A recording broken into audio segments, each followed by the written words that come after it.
day-to-day events. Well, yeah, day-to-day occurrings, some things that people may not think that even exist. Some people obviously know that they exist. I know they exist. So do I, Rob. So do I. There's something that I definitely know happened. I mean, explain to me things like gods. Explain to me things like Noah's flood. How come an F-18 in 2004 with the most high-tech, sophisticated lock-on technology found something that just, there was no way that it could be explained with modern technology? Well, that's the thing. Well, obviously what we're talking about, folks, is aliens. Well, Alien or UFOs. UFOs, aliens, extraterrestrials, tic-tacs. Well, we'll move on to tic-tacs in a minute. Those who know what a tic-tac is. Well, we'll be talking about the ins and outs of these identities. It goes back. These entities. It goes back to the 20s, the 1920s. It goes forward again to 1946. And then to just the present day. And then it jumps forward to 2004. But before we start talking facts, though, should we start talking about, with you, Rob? Have you ever, seen anything that you thought was a bit out of the ordinary? Personally, I haven't seen... I've seen things out of the ordinary, but haven't seen anything that out of the ordinary. What I've seen in my mind's eye is just questions, thinking like, how come there are so many similarities between ancient religions? How does it work that old folk from, a couple thousands of years ago, how did they see these guys doing magical stuff, like genies, blue guys with multiple arms?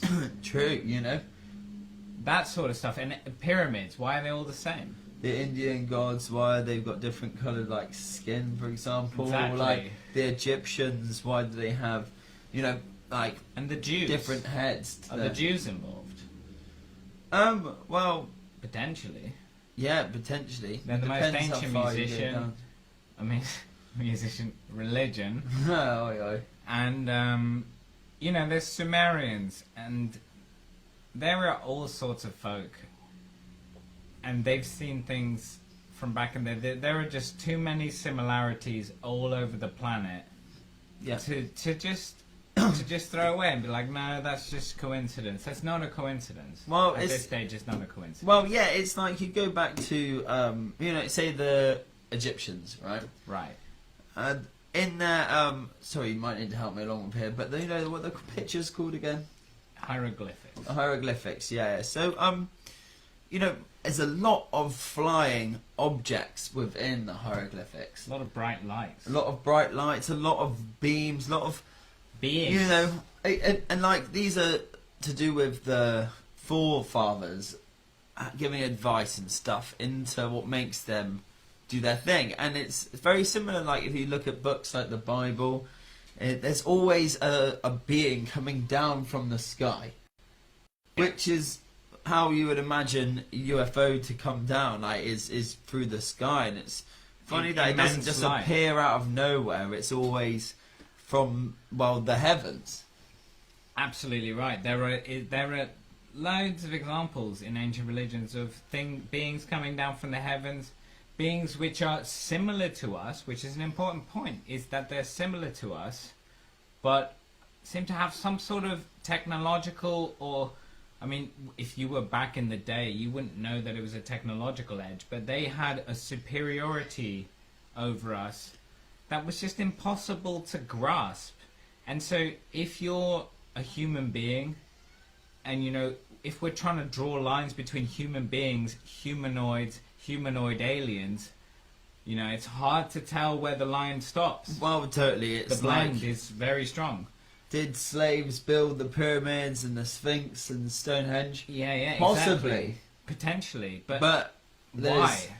Why would they? Why is it built? And how did they get the objects there? Well, exactly. How did they do that? So, I'm going to start off with a little story that I have read about a society of mainly women in 1920s Germany called the Thule Society. And I don't know if you've heard of these. These were a large group of women, and in 1920s there was a particular style of hairstyle which was short and small. And these women said, no, I'm not doing this. I'm going to grow my hair long and grow it into a ponytail, because that is what I want to do. And it was kind of like, why are you doing this? And it's because this long hair could potentially work as a cosmic antenna. And this is what these women were saying. And so one of these women was Maria Orsic, and she was very close with Adolf Hess. Well, that's true. Yeah. 'Cause I remember reading up about Maria Orsic, and like A channeler. yeah, that was it. Yeah, she was a channeler, and I think the Nazis got hold of her or something just before World War II or just after World War One. Yeah, but it wasn't the fact like that they got hold of her. So before the Nazis really got a grip of Germany, they were just obviously a bunch of people doing their thing. And so she had a group called the Thule Society, which then evolved into the Vril Society for Metaphysics. And so there was a large group of people involved in this society, and one of those people was, let me find her. It was actually Rudolf Hess, excuse me, it was Rudolf Hess. And so, 1924, there's a group of people in this society doing a channeling session, and they were trying to find the predecessor to the Nazi Party was founded by a guy called Dietrich Eckart, and he had died the year previous, and they thought, you know what, we're going to try and contact him. And so they tried to contact him. During this contacting session, they found out quite a lot of interesting information. And, you know, I'm skeptical. A lot of the guys there in the channeling session are also very skeptical. Yeah. Exactly. And so what did they find? They found that Maria Orsic was channeling the energy of an alien race that had colonized Earth 500 million years ago. So we're talking, it's not the first, sorry, I forget what his name again, the first Nazi... Rudolf Hess, second in command. Second in command. Dietrich Eckart. Dietrich Eckart, yeah. And he essentially, they were trying to contact him to just know more about the Aryan race and like how to get... There were gaps in knowledge, exactly. Yeah. There were gaps in knowledge within the Nazi Party ideology, and that's why they were trying to contact him. And instead they just got something completely out of this world. That's right. That's right. They basically got an alien life form or a group. You know, it's hard to tell how channeling works. You know, I'm not a channeler. I've never been experienced with a channeling person. It's a difficult situation. But so basically, what happened was Dietrich Eckart was not contacted. Who was contacted was someone from the Vril race. And these are a race of aliens from Alpha Centauri. And I don't know if you know your astronomy, but that is the closest star to the UK. The UK. Well, it is. Technically, it is the closest race to Earth. Yeah. And so, I don't know if you know this. Vril means godlike. Basically, so Vril means godlike. Godlike is sort of tied in with what the Aryans, so the Nazis, believe to be the most powerful race. They're all tied in. So Maria basically channeled into these guys. These guys had colonized Earth 500 million years ago, so that's a long time ago. And only a select number of these alien life forms were left over after a great deluge. I don't know if you know which great deluge this is. It's Noah's Ark's flood from the Bible. Wow, there we go. So there was a small number of these special beings. So people are trying to like understand, you know, it's all a little bit confusing, but so what she basically relayed to Rudolf Hess was there are a select number of people on this world who are descendants from this alien race, and this alien race must be preserved. And so I'm not saying this is right. I'm saying this is just maybe what these aliens are saying. They're saying we need to keep these intact, but you know, I'm here. You know, there are a lot of people here. Why just this select group? Well, it's funny. So you're talking like Orzik. She's the channeler. She channels some kind of entity that's from 5,000 years ago. 500 million. 500 million years ago. Wow. So she's channeling something deep into the past, which is mad when you're thinking about things like Antarctica, where I don't know if this is common knowledge or not, but you got Captain Scott that went there in 1907, I think. He's like the first guy to basically explore the South Pole or Antarctica, and his findings were quite remarkable, really. Like, he found fossils of plant life, dinosaur fossils. But explain that to me. How does that work? Well, I mean, that's the thing. In my opinion, or the way I've seen it, Antarctica is full of ice. How does plant life work there? Well, you know, it's not like the North Pole. It's not like an ice sheet. It's, you know, there's a large island there. It's he's close. Oh yeah, the boy. The boy's close. 10 minutes. Yeah, so what we're talking about is the fact that Antarctica has a large island. It's like almost twice the size of Brazil. Like, if you're thinking in the scale of things, it's absolutely mad. Like it's crazy. If you were to say how many is it 14 million square kilometers is Antarctica? And I believe it's something like Europe is something like 10 or 8 to 10. Yeah. And so, like, this is a lot of landmass, and that's not including the ice. Well, yeah. If you're including the ice, it's almost double that. Yeah. Like, it could be one of the biggest. Not so much anymore. Not so much anymore. Not so much anymore. So obviously, you've got this massive untapped land that no one's really ever been to. Still to this day, there's only really along the edges. No one really knows what's on in the centre, And it's or anything miles like that. of ice. Miles of ice. Yeah. So with this, if I'm correct in thinking, when they're channeling Orzik, it's she basically is in some kind of part with the Nazis. But I'm skeptical. Say I'm there, and say if you're there channeling, you know, I've met a lot of crazy people in my life, and they could sit there, they could vibrate, and they could do their thing. Like, how do you prove that something like that is true? And so one of the guys there was very skeptical, and he said, you know, I want proof. And you know, they put a pen and paper in front of you, started scrawling marks, symbols. And these symbols were actually ancient Sumerian, which are the predecessors to the Babylonians. And there is no way that you can just make that shit up and that it would be the same thing that the Sumerians wrote down. Yeah. And these Sumerians, like, it's linked. It must be linked. Well, she obviously was very convincing in her point, because she actually took parties of Nazi scientists and high up people in Germany at the time. This was just before World War II. Yeah, just before. About 39, 38, just about 38, 38.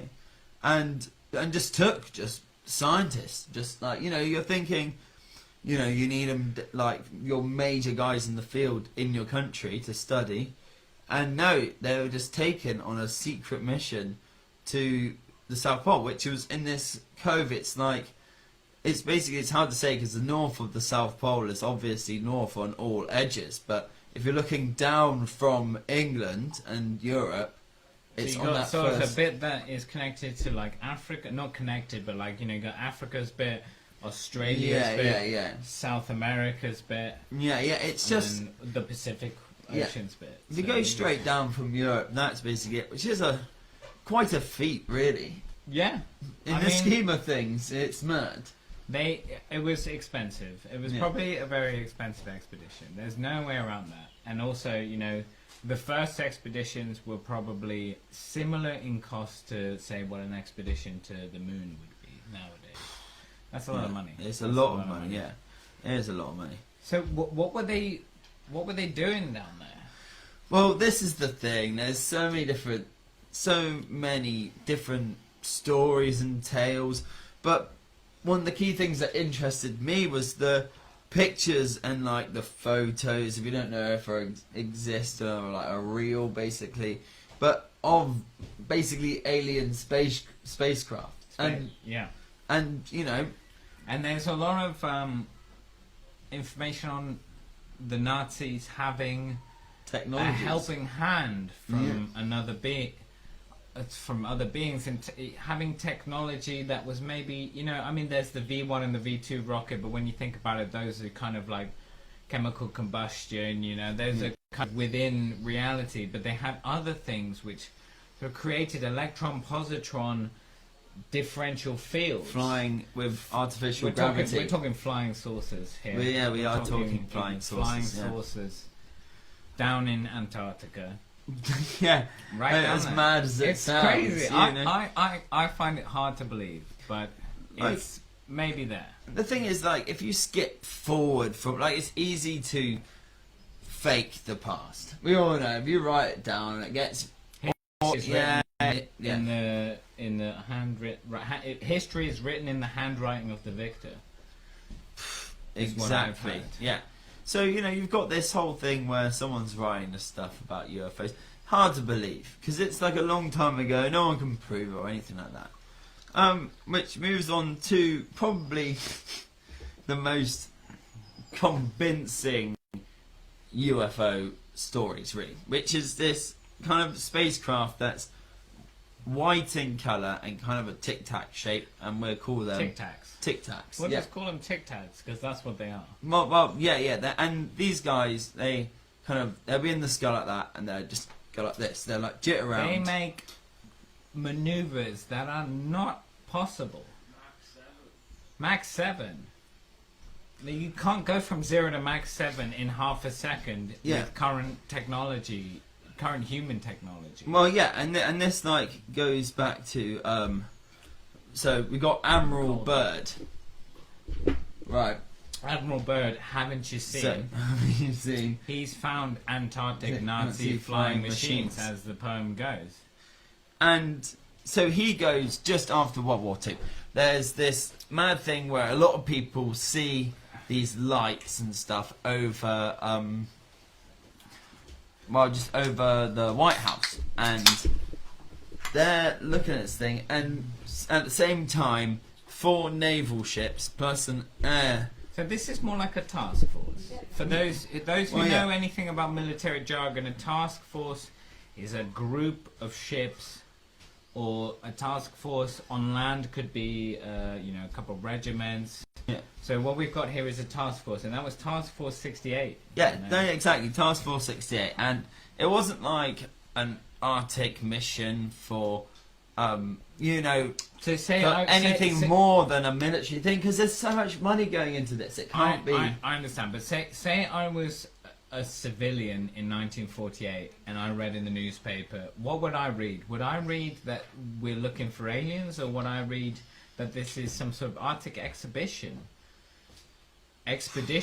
and this expedition is they're looking for ways to build landing sites on Antarctica. They're looking for ways to build harbours. Yeah, they're mining, investigating exactly geological surveys, oil, this kind of stuff. But say you're a little more clued in, and you're thinking about it. You're thinking, why are these guys actually spending, just after World War II, there's a lot of money been spent on World War II, why are they sending a huge task force to Antarctica? Why are they doing this? Well, it's mad, and I think they thought it was a bit plain sailing, a bit of a wild goose chase. But it's like, there's people encountered. Well, basically, the quote is that they found a new enemy that could fly from pole to pole at incredible speeds. Then that's like what is quoted down. Plus, like, news from Chile, which is the closest part of Antarctica from there. So pull it back just a moment. What, according to files that haven't been released to the public, but that are known to people within the scene, just like guys like you and me, the real point of the mission was to find the Nazi bases that were hidden there. Yes. Because there were a lot of unknown U-boat bases, and there were a lot of things going on there in Antarctica that, you know, weren't really clear to the public. You know, post World War II, also within World War II, I mean, things like the Dresden bombing, the firebombing of Dresden, were not publicly known until, say, books were written about them. So there were a lot of things, and, you know, this is not the time of the internet, this is not the world of the internet. Things aren't easily being transmitted, and the governments and the powers that be, so to speak, have more power over what citizens are seeing. You know, this is more like the era of creating a creating like a narrative.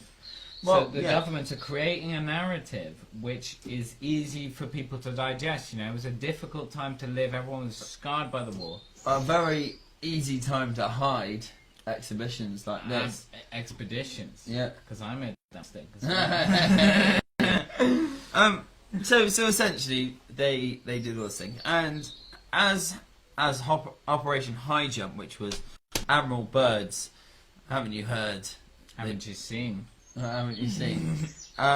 They found basically that, well, what they said was that they had no casualties apart from 2 planes that crashed by accident. So if you read the Wikipedia article, you're going to see a weather plane crashed for 4 casualties. And, you know, And that's it. I've been on a walk and I've had more casualties than Yeah. I think I've had more casualties digging up this garden than that. But what we're saying is they are straight out line, because the local news in Chile said they suffered. The initial news, straight out, the guys coming out of Antarctica to Chile, to South America, to Chile. Tragic losses. Huge losses. Yeah. People aren't seeing these losses. How is like these tragic losses even happening with a task force? It's almost impossible. Yeah. Like, they know There's what no they're enemies. in for. According to the news, there's no enemies. Essentially, they're on a fishing trip. Exactly. Yeah. They're just they're having a fun time. You know, they've got all the supplies. They got the food. It's measured out to the point. So where have all these? How is it that, tragedies? according to what was it, maybe 1,000 died? Yeah. It's massive. So there's obviously some kind of battle that happened that wasn't against the cold. No.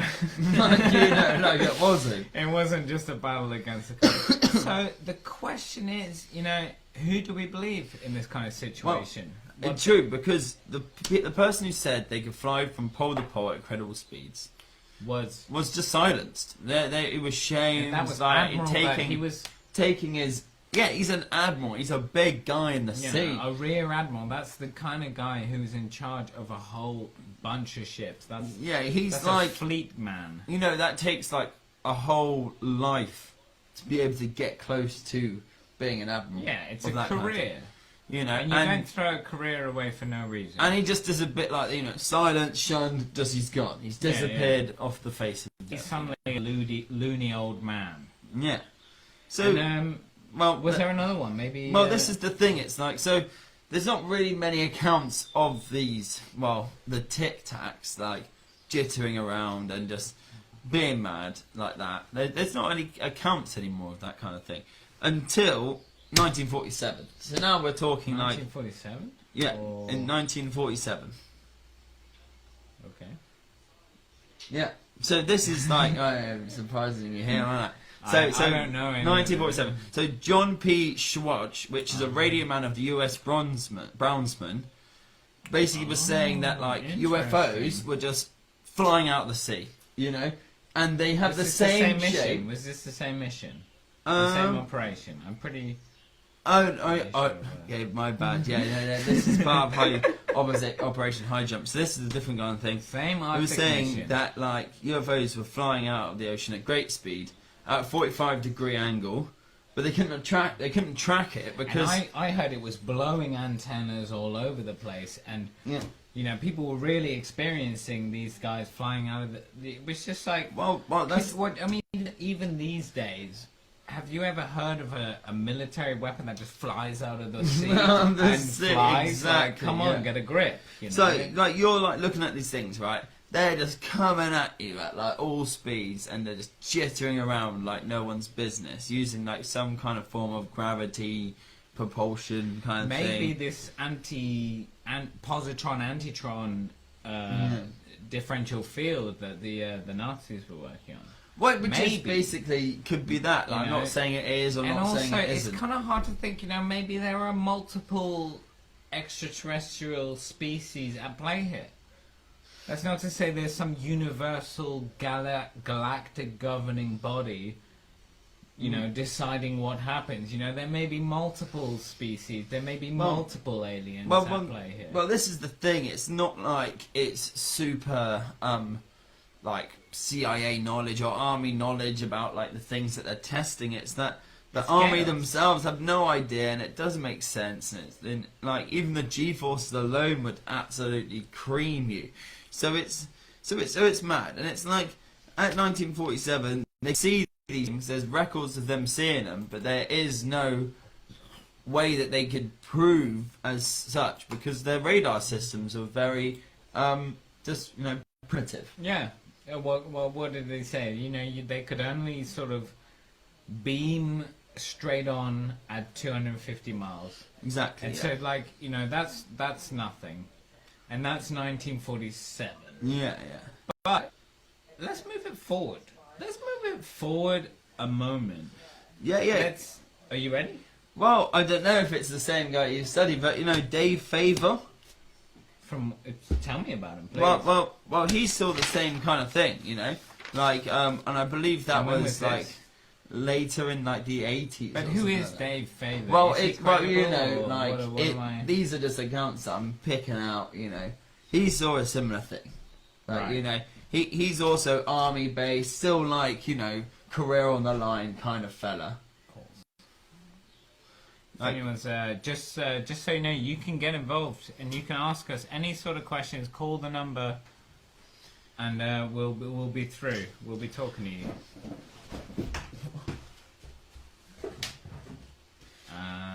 Yes. You want one? No, I've got loads. So, so you know, like this here is pretty mad. So now you're like literally just thinking, you know. Yeah. It's no longer a question, is it? Whether or not they exist. No, it's not a question.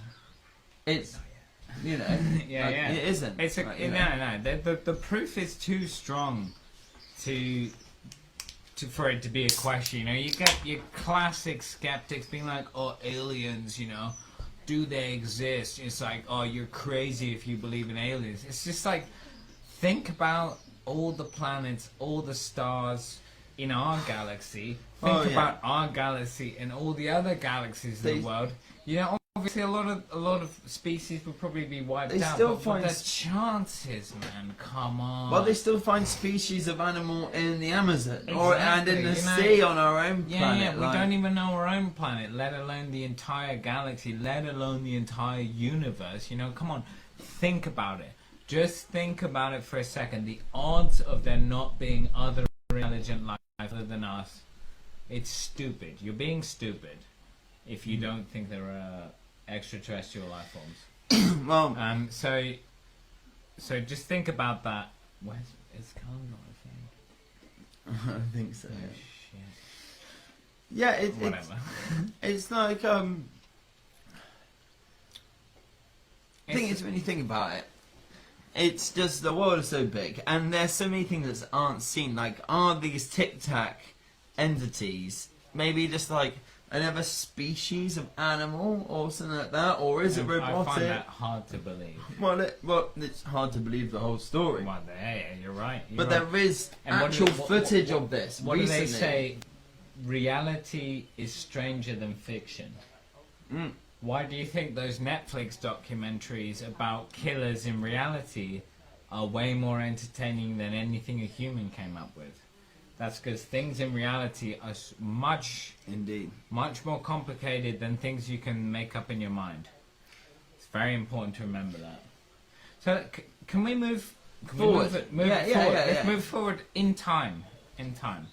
So what are you talking about? You're talking about these recent I'm ones, talking are you? about my favourite story, Tom DeLonge, 2004. Oh, here it is. So Tom DeLonge, no wait, it's not. It's well, Tom DeLonge covers it. What he covers? I wish you. No, the story of his team, isn't it?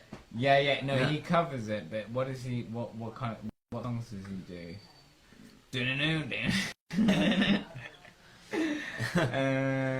All the small things.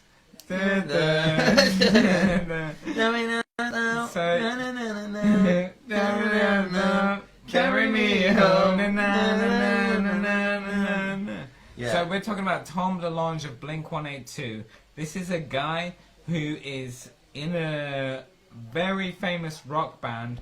He's thinking, man, I can't be a rock star anymore. I've got a kid, I've got a wife, I've got to slow down. The only other thing that interests me is aliens, extraterrestrials.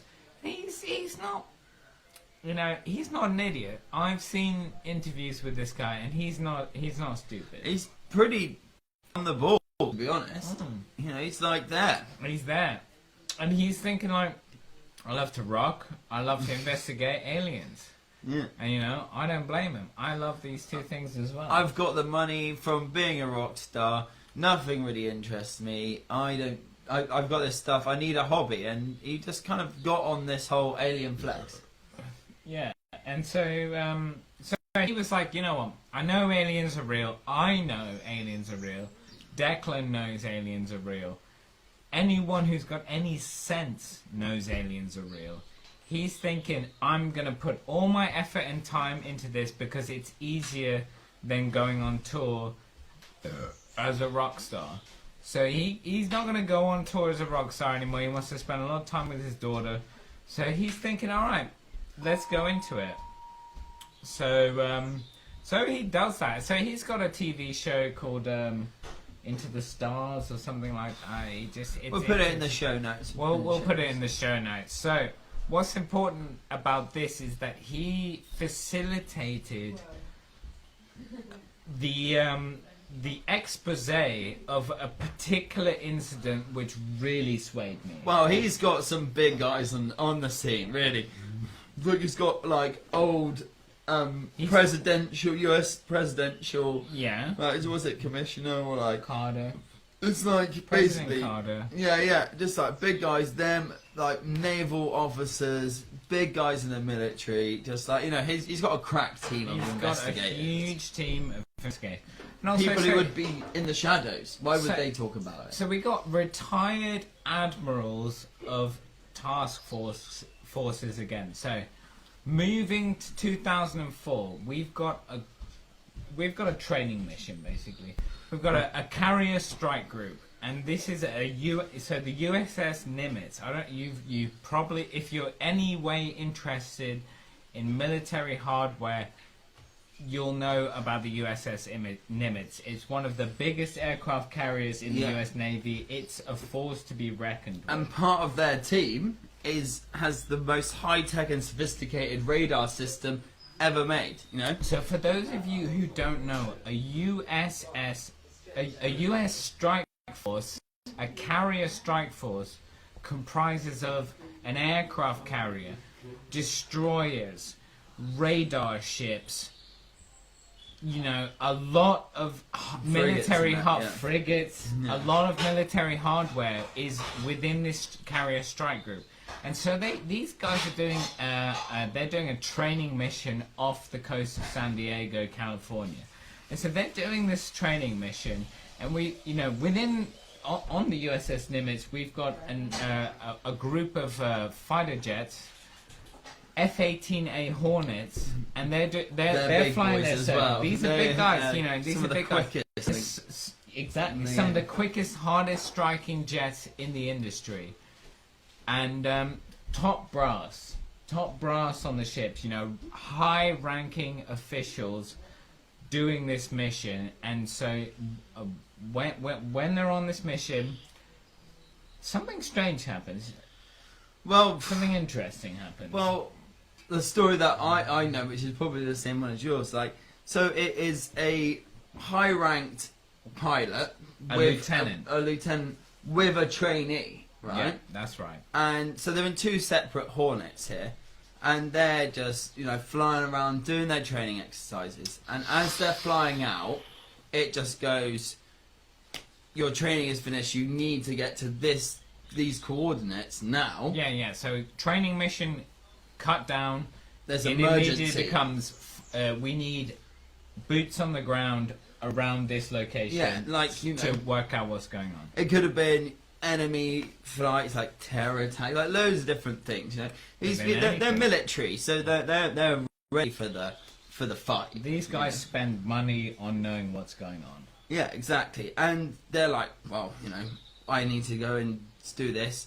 The lieutenant, is it lieutenant? It was a lieutenant. The lieutenant was just And like, this I'm ready for particular this. lieutenant was known. Was loose. He Yeah, was yeah. known for getting involved in action. He was known for not being scared. Getting his knees dirty. You know, his trainee pilots who were with him, they were like, oh, you know, I'm kind of like a little bit freaked out about what's going on. But this lieutenant was very well known for what he was. He was ready to go at whatever happened. He Indeed, loved yeah. action. He loved being there. He loved getting down in the nitty gritty. Whoa. That's right.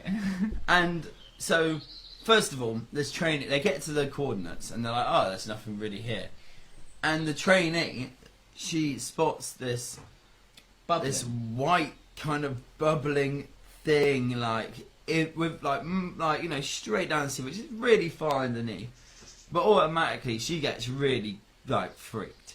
She's like, that is weird. What is that? That's not like a whale or anything like that. That's just a thing. And the lieutenant, I wish I remember what his name was. I can't remember his name. But he's like, hello, I'm going to be getting this Good done. morning! And he just like goes down to like see it. Because, you know, like I said, he's a renegade, he's a rogue. He goes straight down to the He's sea. not a rogue. He's someone who's not afraid to get stuck in. Okay, yeah. Yeah, he's not going to go against military protocol, but he's ready to. If He's there's ready, action to be had, this guy is wants going to some. have it. Yeah. He wants some, exactly. So he flies down. He flies right down, and as soon as he gets down, he's like, "Wow, what even is this tic-tac?" So they're shape? doing a holding pattern around. Yeah. You know, they're in F-18A Hornet fighter jets. Lieutenant Ryan Graves, if you're interested, that's the name. Yeah. And so they're doing a holding pattern around this foaming water. Yeah, it's like there's water, but there's also this thing. It's like a tic-tac that's just hovering meters Like above, a tablet. staying completely still film. above the water, like a meter or so above the water. So they're just like, what? Graves flies down. This guy knows how to control a fighter jet. Well, yeah, these Hornets are state of the art, and the man knows how to use them. Yeah, That's yeah. why he's training people. Exactly. And so, to the horror of the trainee, he's nosedives down. He's like, I've never seen something like this. I want to know what the crack is. Goes down. His trainees are thinking, this guy knows what he's doing. I'm sure he's in a position to do that. The tic tacs like this, just like above the sea. As soon as he comes down, it shoots straight up past him. He's like, whoa! It's like, how is that even possible for that to even happen? As a fighter jet, you know the What speed capabilities is. of current technology. You Yeah. know what you're up against as a fighter jet pilot.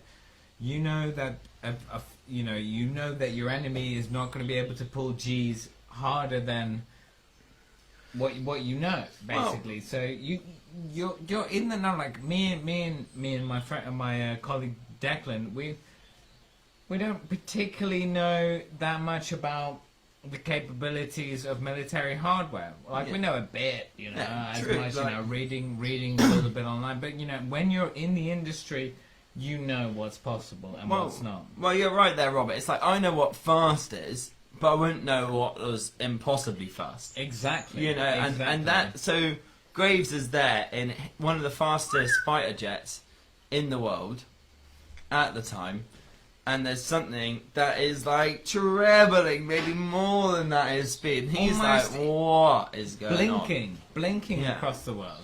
And jittering as well. It's like moving up like this, the hovering above the water, the staying still without any sense of like anything going on. There's no jets or anything like that.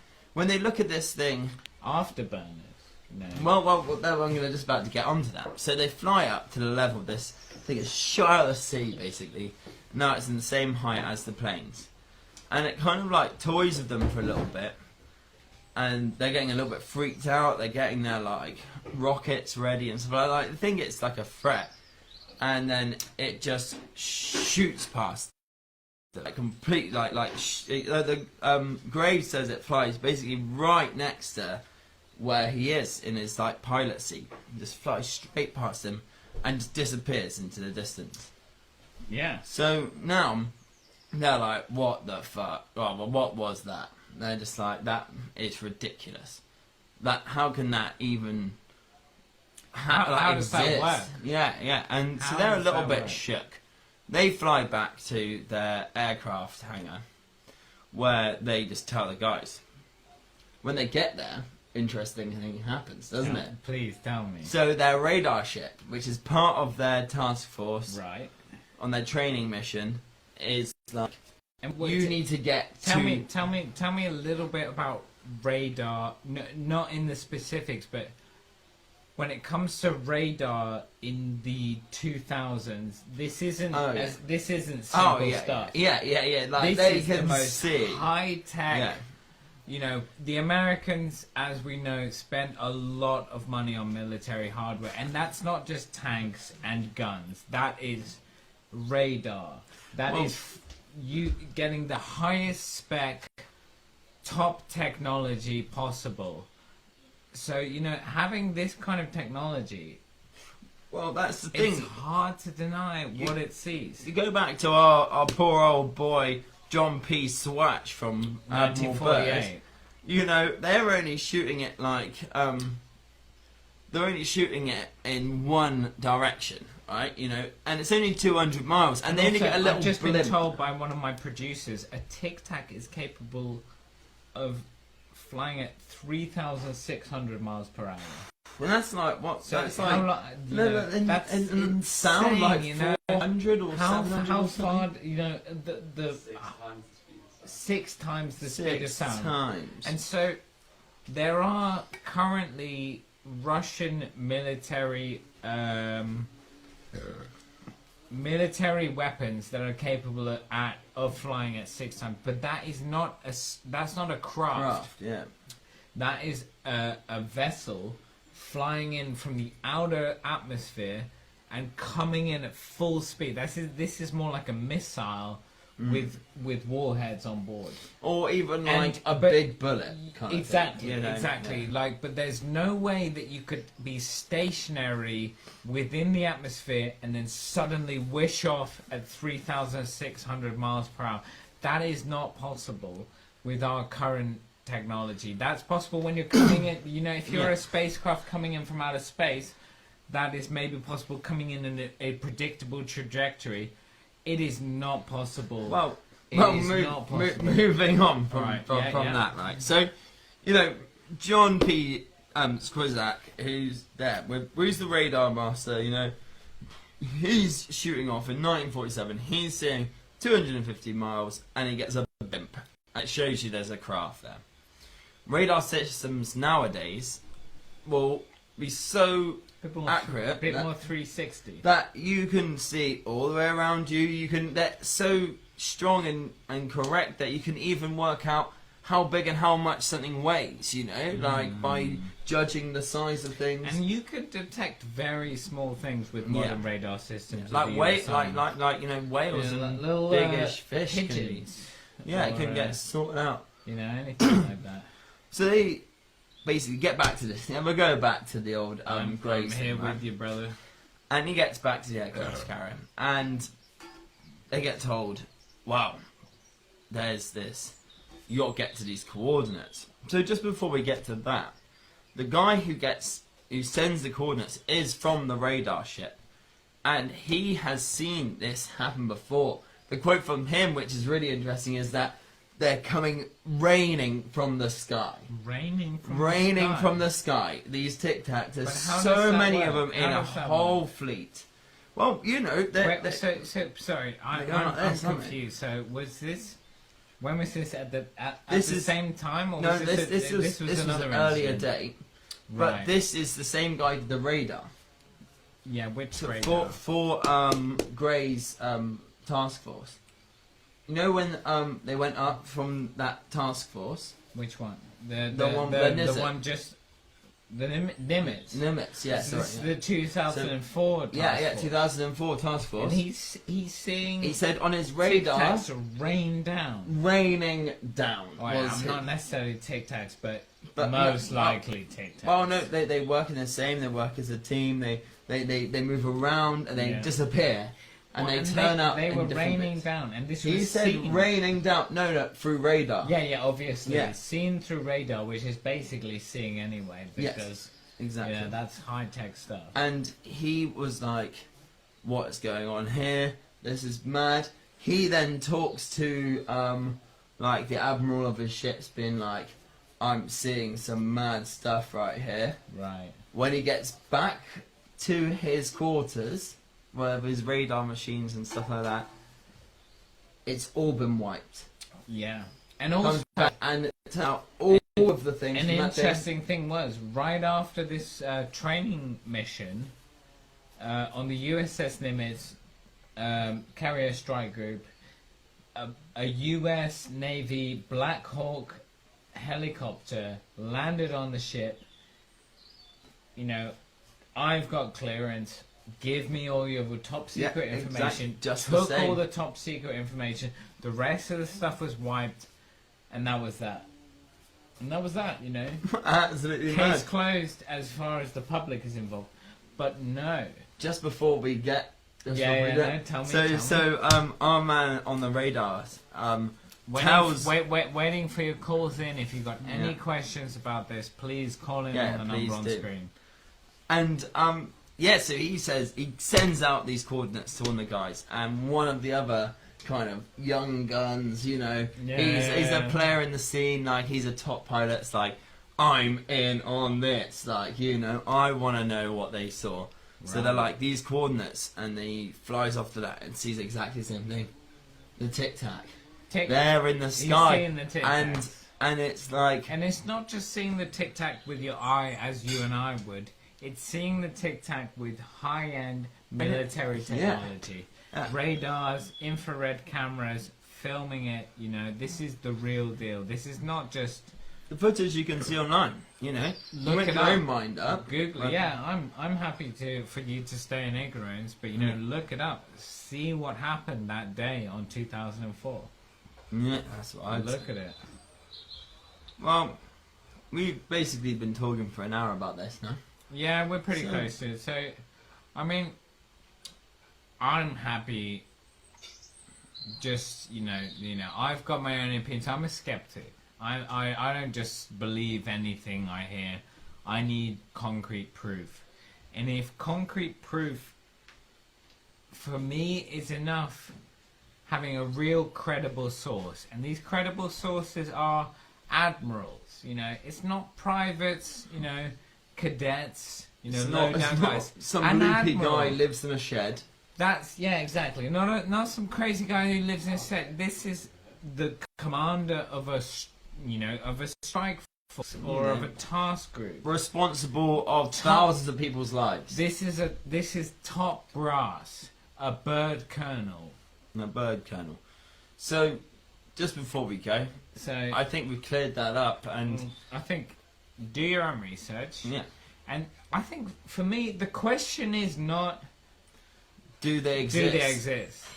The question is... Why are they here? And what do they want? What do they want? What are they after, you know? What are they after? Just let us know what's going on. Call in. Even when we're off air, you can still call in, and we can talk to you on a one-to-one basis. Let you know, clear up any loose ends. We're happy to chat. But, you know, believe what you want to believe. The truth is out there. Indeed. Just listen and look.